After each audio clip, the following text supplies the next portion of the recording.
ವಿಜಯಪುರ ಜಿಲ್ಲೆಯ ದೇವರಾಹಿಪ್ಪರಗಿ ತಾಲೂಕಿನ ಕರ್ನಾಟಕ ಸಂಭ್ರಮ 50ರ ಅಂಗವಾಗಿ ಕನ್ನಡ ಜ್ಯೋತಿ ರಥಯಾತ್ರೆ ಇಂದು ನಿವಾಳಖೇಡ, ಕಟ್ಲೇವಾಡ, ಚಿಕ್ಕರೂಗಿನಲ್ಲಿ ಡೊಳ್ಳು ಬಡಿತ, ಚಿಕ್ಕ ಮಕ್ಕಳಿನಿಂದ ನೃತ್ಯ ಮತ್ತು ಇನ್ನಿತರ ರೀತಿಯ ಸ್ವಾಗತ ಮೂಲಕ ಸಾಗಿತು.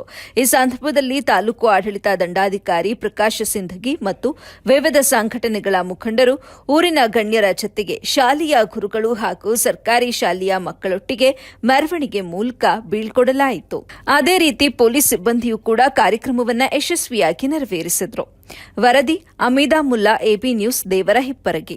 ಯಾತ್ರೆಯು ಇವತ್ತು ನಮ್ಮ ದೇವರಿಪ್ಪರಗಿ ತಾಲೂಕಿಗೆ ಆಗಮಿಸಿದ್ದು, ಈ ರಥಯಾತ್ರೆಯನ್ನು ಅತಿ ವಿಜೃಂಭಣೆಯಿಂದ ಮತ್ತು ಅತಿ ಉತ್ಸಾಹದಿಂದ ಈ ಬರಮಾಡಿಕೊಂಡು ತಮ್ಮ ಕಲೆ, ಸಂಸ್ಕೃತಿ ಮತ್ತು ತಮ್ಮಲ್ಲಿರ್ತಕ್ಕಂಥ ಇಚ್ಛೆಯನ್ನು ಬಹಳ ವ್ಯಕ್ತಪಡಿಸಿ ಬಹಳ ಸಂತೋಷ ಅನಿಸ್ತದೆ.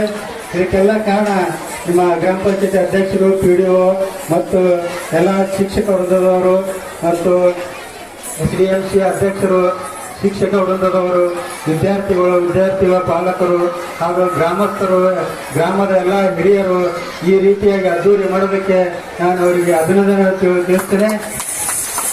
ಅದೇ ರೀತಿ ನಾನು ಈಗ ಹೆಚ್ಚಿಗೆ ಸಮಯವನ್ನು ತೆಗೆದುಕೊಳ್ಳದೆ